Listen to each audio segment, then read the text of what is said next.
이미지, 그 조각상이 사진으로 찍혀진 이미지가 하나 있는데요, 이런 조각상입니다. 영어 뜻은 우리를 가장 무겁게 하는 짐은 우리 머릿속에 든 생각이다. 그래서 이 사람이 지금 끌고 있는 수레가 무엇을 지금 제일 무겁게 지금 두고 있습니까? 이 지금 조각상 이해되셨나요, 여러분? 전 이거 보고 굉장히 웃었는데 별로 감흥이 없군요. 지금 이 그림이 이해는 되시죠, 여러분? 우리 인생에서 우리를 무겁게 하는 것은 다름 아닌 내 생각, 내 계획, 내 방법, 내 기대치, 내 예상, 내가 원하는 거, 내가 바라는 거, 내가 이루고자 하는 거. 손쉽게 우리는 그렇게 표현하죠. 높은 기대치가 사람을 죽입니다. 그래서 오늘 우리 인생의 가장 무거운 짐은 어떤 외적인 것이 아닌 바로 나 자신인 거죠. 한재욱 목사님의 인문학을 하나님께라는 책에 보면 존 맥스웰의 그 리더십의 법칙의 내용을 소개하는 글이 있습니다. 그 글을 제가 한번 읽어드릴게요. 리더십의 법칙이라는 책에 실린 글인데, 내게는 적이 한 사람 있었다. 나는 그를 알기 위해 무던히도 애썼다. 그는 내가 어디를 가든지 나의 발길을 피해 얼굴을 보이지 않았고, 나의 계획을 방해했고, 나의 목표를 좌절시켰으며 나의 앞길을 가로막았다. 높은 목표를 세우고 노력할 때 그는 을씨년스럽게 내게 말했다. 안 된다. 어느 날 밤 나는 그를 잡았다. 그를 단단히 붙잡았다. 그리고 베일을 벗겼다. 나는 드디어 내 적의 얼굴을 보았다. 아, 그 얼굴은 바로 나였다. 그 글을 소개하면서 한재욱 목사님이 추가적으로 이런 내용을 덧붙여놨어요. 인간의 여러 관계 중에서 가장 다루기 힘든 관계는 나와 나 자신과의 관계입니다. 거울을 보면 세상에서 가장 난해한 사람이 거기 서 있습니다. 나의 최대의 적은 실력이 뛰어난 라이벌도 경쟁사도 아니라 바로 나 자신입니다. 성숙하지 못한 사람은 라이벌을 노려보고 세상을 정복하려 하지만 지혜로운 사람은 자신을 주시하고 자신을 이기려 노력합니다. 신앙생활이란 자신을 극복하고, 즉 자기를 부인하고 내 자아가 아닌 하나님의 마음과 하나님이 주신 힘으로 살아가는 것입니다. 우리에게 세 가지의 싸움이 있을 수 있습니다. 첫 번째는 타인과의 싸움이죠. 근데 그 타인과의 싸움에서 항상 만약 저 사람이 문제야, 저 사람이 틀려서 한다면 그 문제는, 그 싸움은 영원히 이길 수가 없습니다. 근데 그리스도인들의 두 번째 싸움은 하나님과의 싸움. 야곱의 씨름처럼 하나님과 씨름합니다. 왜 씨름하냐? 구하여도 얻지 못할 것을 관철시키려고 합니다. 다투고 싸웁니다. 누구하고 다투고 싸우냐면 하나님께. 그래서 하나님의 뜻은 무엇입니까? 라고 묻기보다 이거 그냥 이루어 주세요. 이거 그냥 해결해 주세요. 나 하나님 나라 모르겠고, 하나님의 뜻 모르겠고, 그런 거 관심 없고, 하나님의 꿈과 비전 그런 거 지금 보이지 않아도 나 그거 중요하지 않고, 지금 당장 일터 문제 해결해 주고, 자식 문제 해결해 주고, 그러다가 나중에 기도 제목이 그냥 뭉뚱그려서 이렇게 갑니다. 하나님 그냥 잘 되게 해주세요. 그럼 과연 잘 되는 건 뭘까요? 하나님 내 자식들 성공하게 해주세요. 그럼 그 성공이 뭘까요? 과연 성공하면 내가 자식들 성공하도록 기도했더니 하나님 성공시켜 주겠네 라고 간증할 만한 성공이 뭘까요? 하나님의 뜻과 하나님의 인도하심이 결국 내 삶의 목표이고 내용이고 나를 존재하게 한 이유인데, 그런 거 알고 싶지 않고 그냥 하나님 해결해 주세요. 하나님 그냥 처리해 주세요. 좀 묻지 말고 좀 도와주세요. 이렇게 표현하진 않는다 하더라도 문제 어려움이 생기지 않으면 기도하러 안 온다든지, 기도하러 와서 하나님 그분을 궁금해하고 그분을 만나고 싶어 하지 않은 채 내가 가진 기도 제목부터 읊어놓는다면 난 지금 어쩌면 나를 바꾸길 원하시는 하나님의 뜻보다는 하나님이 바꾸어지길 바라는 것일 수 있습니다. 그 평생 그 신앙이 하나님과의 싸움에서 지쳐버리게 되죠. 세 번째 싸움은, 그 싸움은 항상 승리할 수 있고 항상 이길 수 있고 항상 싸워서 하나님 은혜를 누릴 수 있게 합니다. 그것이 바로 나 자신과의 싸움입니다. 문제의 원인을 상대방에게 두지 않습니다. 문제의 원인을 하나님의 어떤 능력 있고 없고에 두지 않습니다. 하나님의 일하심이 없다는 것을 핑계시지 않습니다. 하나님이 도우시지 않아서 그렇다 그렇게 말하지 않습니다. 저 사람이 바뀌지 않았다 그래서 일이 안 된다 이렇게 얘기하지 않습니다. 저 사람이 틀렸다 이렇게 고백하지 않습니다. 항상 하나님 나에게 뭔가 바라시는 게 있고 나에게 원하시는 게 있고 나부터 변화되기를 바라고, 오히려 뭔가 깨달을 것이 있다면 나부터 깨닫게 하셔서 나부터 기도하게 하시기 위해서, 나부터 뭔가 바뀔 게 있으면 바꾸시지만 또한 그 일에 내가 어떤 내 문제, 내 연약함이 결부되지 않았다고 여겨져도 나부터 기도하게 하시기 위해서. 그래서 자기 자신과의 그 싸움의 문제, 나 자신을 상대하면 항상 승리합니다. 항상 은혜를 누립니다. 항상 하나님의 뜻을 볼 수가 있습니다. 그래서 주님이 예수님을 따르기 위해서는 자기를 어떻게 하라고요? 자기를 어떻게 하라고요? 부인하라고요. 한번 이렇게 질문을 던져볼까요? 한 4가지 정도로 제가 정리해 봤는데, 자기 부인이 되지 않은 상태에서 예수님을 따라갈 수 있을까요? 자기 부인이 되지 않은 상태에서 하나님 나라를 볼 수 있을까요?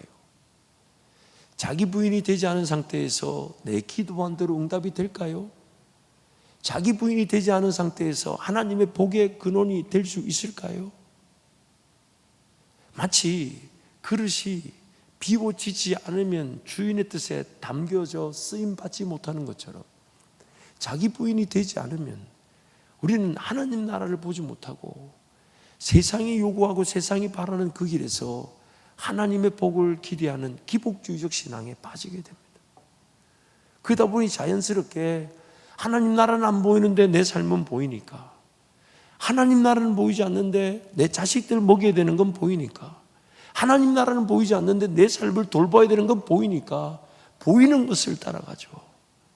그러니 평생 자기 부인의 은혜가 없이 사명의 길, 하나님 나라 영광의 길, 예수 따르는 그 생명의 길, 푸른 초장 맑은 시냇물가로 내가 그 꼴을 먹으면 먹을수록 오히려 내가 또 다른 양들을 주께로 인도할 수 있는 제자 삼는 제자의 길을 걸어갈 것인데, 그 일이 만약에 우선시 된다면 당연히 내 삶에 돌봐줘야 될 가정이든 자녀든 심지어 일터든 간에 하나님이 돌봐지게 하실 텐데, 돌봐지게 하실 텐데, 그리고 그것이 잘 되든 안 되든과 관계없이 나는 공중의 새를 입히시듯 들의 풀을 먹이시듯 나를 먹이시고 입히실 것인데, 그렇다면 오늘 내가 초점을 둬야 될 삶의 자세는 뭘까요?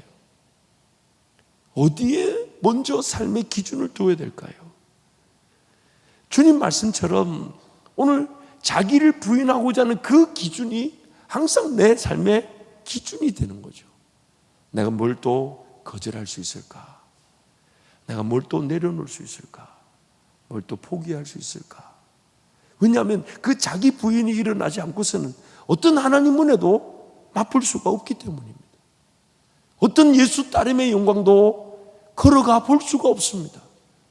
분명히 그 길 걸어가면 길이 없는 곳에 길이 나타나게 될 것이고, 필요한 사람들, 돈 하나님이 다 갖다 붙여주실 거고, 하나님 그분이 말씀하셨다는 이유로 그 깊은 협곡 같은 것들이 평지가 될 것이고 높은 산이 들판이 될 것인데, 내가 죽지 않아 그 길이 열리지 않는 것입니다. 자기 부인이 되지 않기에 그 은혜를 누리지는 못하는 것입니다. 그래서 오늘 본문 23절부터 25절 주님이 이렇게 말씀하시는 거죠. 함께 선포합니다. 또 무리에게 이르시되 아무든지 나를 따라오려거든 자기를 부인하고 날마다 제 십자가를 지고 나를 따를 것이니라. 누구든지 제 목숨을 구원하고자 하면 잃을 것이요 누구든지 나를 위하여 제 목숨을 잃으면 구원하리라. 사람이 만일 온 천하를 얻고도 자기를 잃든지 빼앗기든지 하면 무엇이 유익하리요? 자기 부인과 자기 죽음을 같이 연결해서 설명하고 있습니다. 내가 죽지 않으면 나는 구원을 잃어버린답니다. 사실 오늘 제가 말씀 제목을 어떻게 하면 자기를 부인할 수 있을까 이렇게 했는데, 원래 제목이 뭐였냐면 죽지 않은 내가 나를 죽입니다. 근데 너무 좀 강한 것 같아서, 요즘 제가 여러분의 담임 목사가 많이 부드러워졌잖아요. 잘 모르시는 모양이네. 원래 제가 부드러웠어요. 여러분, 제가 얼마나 사람이 약한 줄 여러분 잘 모르시죠? 이게 너무 안타까워요. 이 겉모습과 속이 다르다는 걸 알아야 되는데, 제가 마음이 되게 여립니다. 이제는 상대도 안 해주시는군요. 이제는 더 이상 상대도 안 해주시는, 제가 마음이 얼마나 여리냐면요, 말 한마디에 상처받고 말 한마디에 전전긍긍합니다. 진짜라니까요. 아니 이제 이 분위기는 여러분 뭐예요? 그래 뭐 알았다는 식으로 빨리 넘어가고 싶은 이 분위기는. 근데 여러분, 내가 죽지 않으면 죽지 않은 내가 나를 진짜 죽게 만듭니다. 내 계획이 펄펄 살면요, 하나님의 계획이 죽어버립니다. 내 방법이 펄펄 살면요, 하나님 앞에 인내하며 하나님의 방법을 듣고자 하지 않습니다.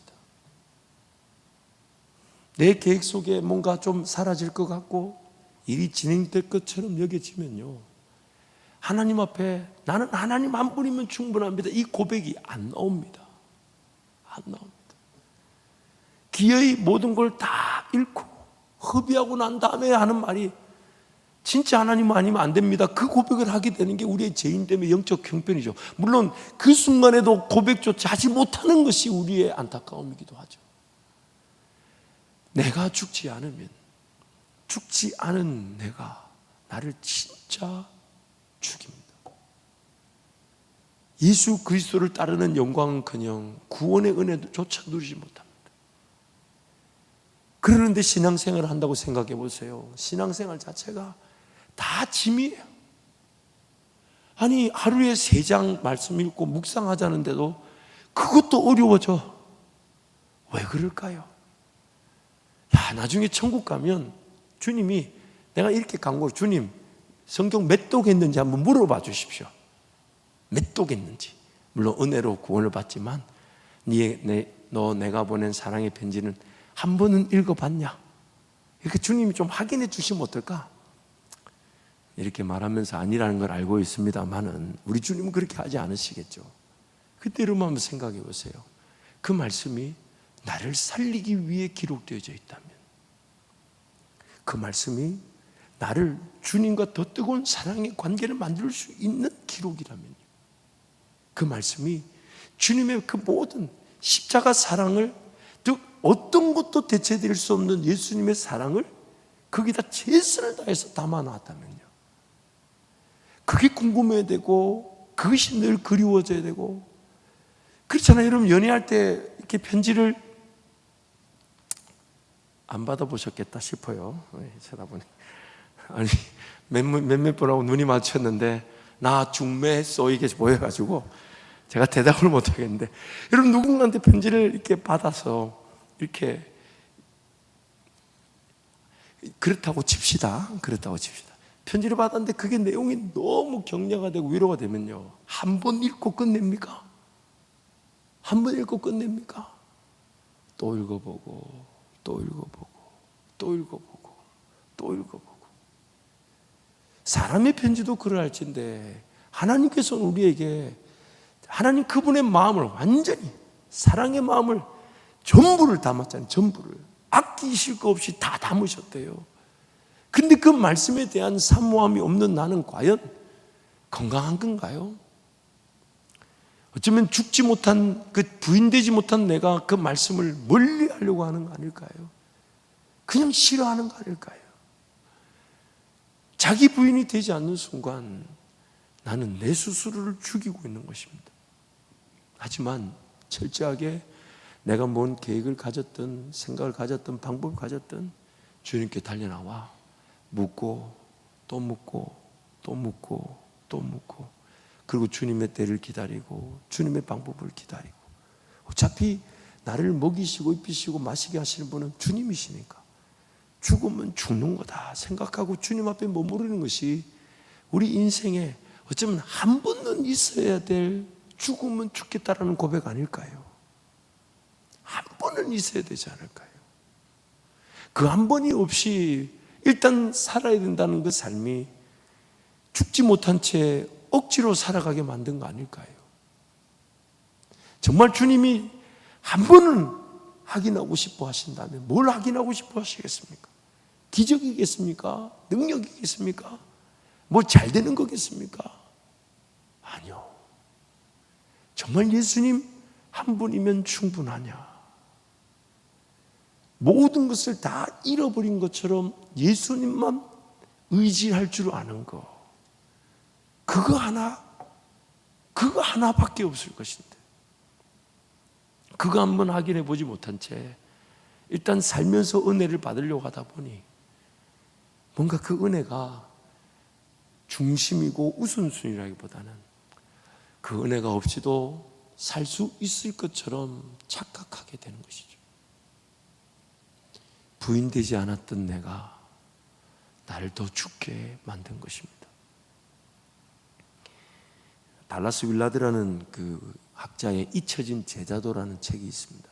그 책에 오늘날 크리스천 사이에는 그릇된 신화가 있습니다. 제자가 되지 않고서도 크리스천일 수 있다는 것입니다. 제자가 되기 위해서는 자기 찢어짐과 비움, 돌이킴이 있어야 합니다. 그런데 그것 없이도 크리스천이 될 수 있는 시대에 살고 있습니다. 이것이야말로 이 시대의 비극입니다. 마치 히브리서 4장의 말씀처럼 수술대 위의 환자처럼 하나님 나를 고쳐주십시오. 이게 없이 신앙생활이 가능하다면 과연 그 신앙생활은 결국 그 수술대 위의 환자인 줄 모른 채 살아가다가 안 되는 일, 어려운 일, 삶이 평탄치 않을 때야 그 원인이 뭔지를 그제서야 맞닥뜨리게 되는 위기 아닐까요? 그러나 이미 나는 태어날 때부터 죄라는 병에 걸려서 마땅히 보아야 될 것을 볼 줄 모르고 들어야 될 것을 들을 줄 모르고 깨달을 것을 깨달을 줄 모른다는 것을 인식할 수 있다면, 그러면 본대로 살려고 하지 않을 테고 들은 대로 살려고 하지 않을 테고 그냥 내 마음이 내키는 대로 하지 않으려고, 왜요? 그것이 나를 괴롭히는 질병과 같은 것임을 아니까. 그래서 약의 처방을 받으러 가듯 약을 먹으러 가듯 그렇게 하나님 앞으로 달려 나올 때 오히려 하나님은 뭐라고 그러시냐면, 하나님이 받으시는 제사, 그 예배는 상한 심령이라. 그 찢어진 마음 철저하게 하나님 앞에 엎드려 살려달라고 외치지 않으면 안 되는 그 마음만이 하나님이 받으시는 진정한 제사고 예배라는 것입니다. 그래서 이 달라스 윌라드가 세 가지를 자기 부인의 내용에 반드시 있어야 된다고 얘기했죠. 자기 찢어짐과 비움과 돌이킴이라는 거예요. 한번 그걸 한번 적용해 볼까요, 여러분? 자기 찢어짐 언제 경험될 수 있는 걸까요? 성경은 분명히 전제되는 은혜라고 우리에게 말씀하십니다. 즉 호세아서 말씀에 하나님이 찢어주시나 어떻게 하신다고요? 싸매주신대요. 왜요? 오늘 찢어내지 않으면 내 안에 있는 그런 고름과 같은 질병이 고스란히 나를 괴롭힐 테니까. 그래서 하나님이 나에게 주실 은혜는 먼저 찢어주시는 건데, 그럼 이게 찢어짐이 언제 경험될 수 있을까요? 여러분 한번 여러분 스스로의 삶을 뒤돌아보세요. 언제 찢어졌습니까? 물론 신앙의 그 성숙의 과정에 따라 하나님 말씀 그 역사 그대로, 그래서 하나님 말씀이 찔러 쪼개는 그 은혜를 누릴 때가 있을 것입니다만은, 대부분의 성도가 하나님 말씀을 따르지 않고 말씀을 묵상하지 않는다면 언제 찢어짐을 경험하게 되냐? 한 가지 방법밖에 없죠. 말씀으로 찢어지는 것이 하나님의 뜻이지만 말씀을 대하지 않으니 언제 찢어지냐? 제 가운데 쓰러지고 넘어지게 됩니다.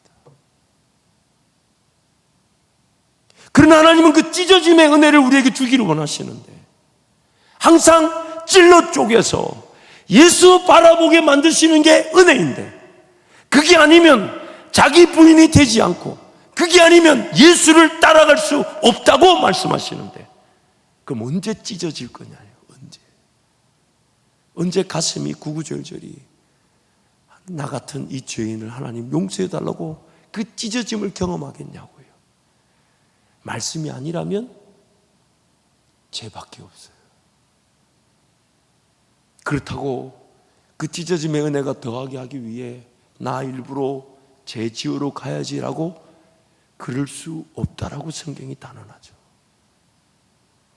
찢어짐의 은혜가 없이는 내가 하나님의 은혜를 맛볼 수가 없답니다. 자기 찢어짐. 그래서 항상 하나님 앞에 달려 나올 때에 상한 심령의 예배를 드린다는 겁니다. 찢어진 마음. 뭘 더 이루고 뭘 더 얻고 뭘 성취하기 위한 기도나 예배나 신앙이 아니라 이 죄인됨을 알아. 나 같은 것을 구원하기 위해 예수님이 죽어주셨다는 그 진리 하나만으로도 오늘 나는 죽어서 천국 갈 뿐 아니라 이 땅의 삶을 살아갈 이유라고 고백하는 것. 그게 찢어짐이라는 거예요. 그 찢어짐이 없이 하나님을 만날 수가 없답니다. 또한 비워져야 한답니다. 이 비워져야 되는 것은 뭘 전제하고 있습니까? 내 안에 이미 더러운 것들이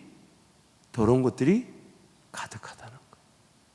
근데 내 안에 있는 것들이 더럽다는 것을 언제 할 수 있을까요?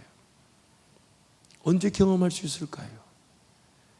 그 계획과 그 선택과 그 결정으로 기어이 일을 그르치고 난 다음에야 내 계획이, 내 결정이, 내 선택이 부정한 것이었구나.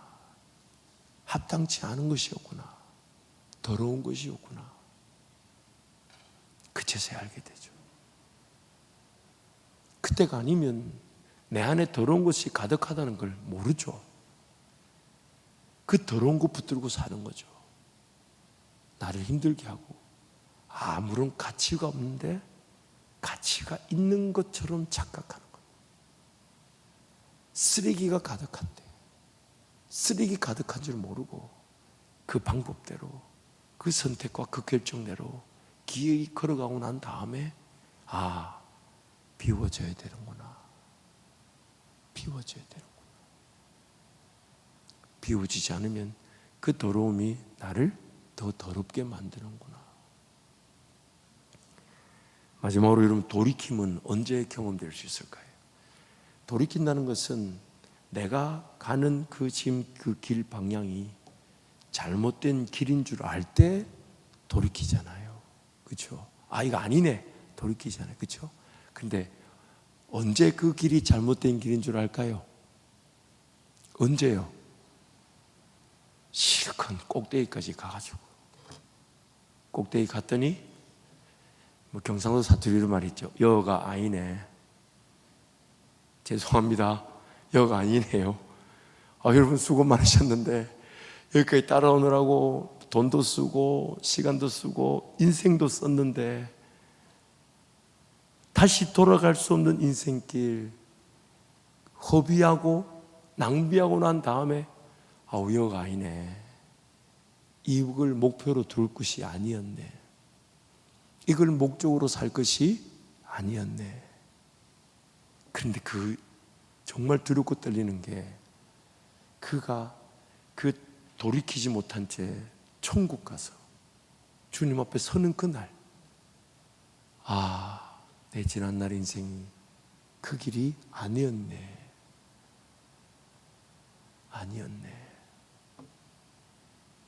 그게 우리를 두렵게 하지 않습니까? 나란 존재는 내가 선택한 그 길이 틀렸을 거라고 절대로 전제하지 않습니다. 오히려 틀린 길인 것 같아도 우기죠. 왜?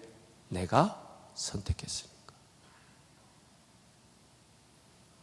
길 자체가 틀렸다는 걸 인정하면 되는데 내가 선택했기 때문에 내 결정을 내가 지키려고 하는 거죠. 그리고 다른 사람들한테 틀렸다는 거죠. 심지어 막 의미를 부여하죠. 잘못된 길인데 그러면 용서를 구하고 회개하고 돌이켜야 되는데 아니야, 이것도 걸어갈 만하고 이것도 의미가 있을 거야, 이것도 쓰임 받을 거야. 물론 반성의 측면에서 그는 평가를 부정하자는 건 아닙니다. 하지만 만약 내가 끝까지 돌이키지 않으려고 하는 내 욕심이면 어떡합니까? 내 욕심, 자기 부인, 즉 자기 찢어짐과 자기 비움과 그 돌이킴이 없이는 아무도 그 자기 부인의 길을 걸어갈 수가 없고, 자기가 부인되지 않으면 나를 푸른 초장 맑은 시냇물가로 인도하시는 예수님을 따를 수가 없습니다. 평생 광야길에서 못 먹는다, 못 마신다, 못 입는다 벌벌 떨며 인생이 헤맬 수밖에 없습니다. 그렇다면 정말 오늘 말씀의 결론을 어떻게 내면 좋을까요?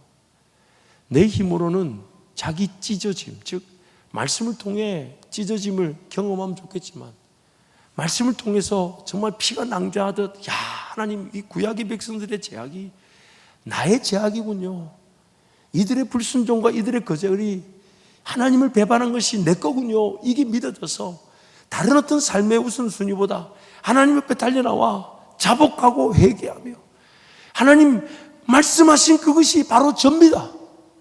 이게 오늘 찢어짐의 은혜일 텐데 이 은혜가 아니면 우리는 그 자기 찢어짐의 경험을 할 수가 없어요. 결국 죄 가운데 쓰러지고 넘어지는데, 너무 안타까운 것은 죄 가운데 쓰러지고 넘어져서 내 죄인됨을 발견했다 해도 말씀이 아니면 찢어짐의 은혜의 자리가 계속 지속이 안 돼요. 당장 이 문제 어려움이 해결되고 나면 그렇게 문제 어려움 앞에 기도하던 사람들이 다 사라져 버립니다. 왜요? 하나님의 말씀이 아니면 그 찢어짐의 은혜가 누려지지 않는 거예요. 자기 비움도 마찬가지예요.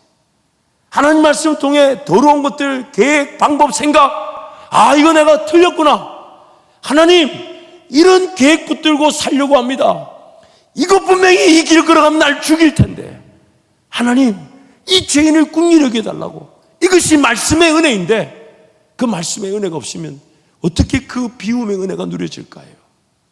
내 힘으로 안 된다는 거죠. 내 생각대로 안 되는 거예요. 지금 걸어가고 있는 길이 주님 모실 때는 기도해도 응답이 없는 길, 아무리 수고해도 열매가 없는 길, 왜? 돌이켜야 되는 길이지 그 길 계속 그렇게 가는 게 아닌데, 그래서 예배가 안 되고 기도가 안 되고 지금 당장 이 일 해결하고 자식들 좀 길러놓고 나면 내가 하나님을 예배하겠지 하고 그 길에 은혜가 없는 비은혜의 자리에서 방황하고 말 텐데, 그래서 내가 나에게 맡겨진 사명이고 뭐고 뭐 교회 다 필요 없고 일단 이것부터 하고 이것부터 해결하자는 그에 붙들려가지고 내가 아무리 최선을 다해도 내 자식 지키지 못합니다. 내 아무리 최선을 다해도 내가 해결할 수 있는 일은 하나도 없습니다. 그래서 주님이 나를 따라오라 하시는 건데 그 비은혜의 자리에 갇혀 있어요. 기도가 안 되고 예배가 안 되고 기도가 즐겁지 않고 예배가 행복하지 않으면 한 번쯤 따져봐야 돼. 내가 지금 돌이켜야 되는 거 아닌가? 허망한 것을 붙들고 하나님의 뜻인 양 착각하고 있는 거 아닌가? 다 가졌어도 부자 청년처럼 예수님을 따르지 못해 예수 임재, 예수 만지심, 예수 음성, 예수 인도하심 이런 거 보지 못한 채 열심히 세상의 삶도 열심히, 돈도 열심히 벌고 심지어 신앙생활도 열심히 하지만 아무런 은혜가 없는 비은혜의 자리. 그러면 오늘 우리 힘으로는 안 된다는 거예요. 그럼 어떻게 하면 좋을까요? 오늘 말씀의 결론을 저는 이렇게 내고 싶어요. 그래서 하나님 앞에 매달리는 수밖에 없어요.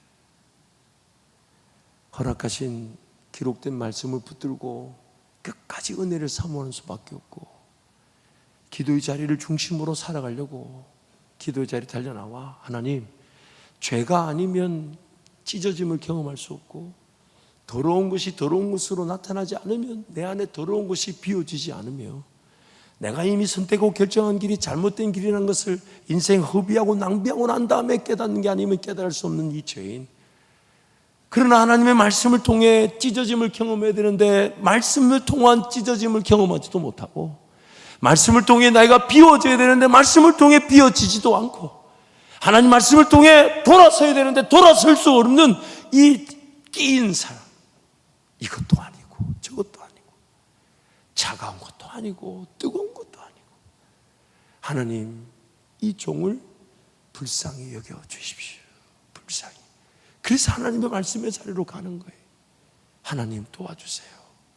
이 말씀을 통해 깨달아지지 않으면 제 가운데서 기어이 찢어질 수밖에 없는 죄인입니다. 하나님 이 말씀을 통해 깨달아지지 않으면 비워지지 않는 그 쓰레기 같은 것들, 내 계획, 인간적인 방법들을 그 붙들고 또 살아가려고 합니다.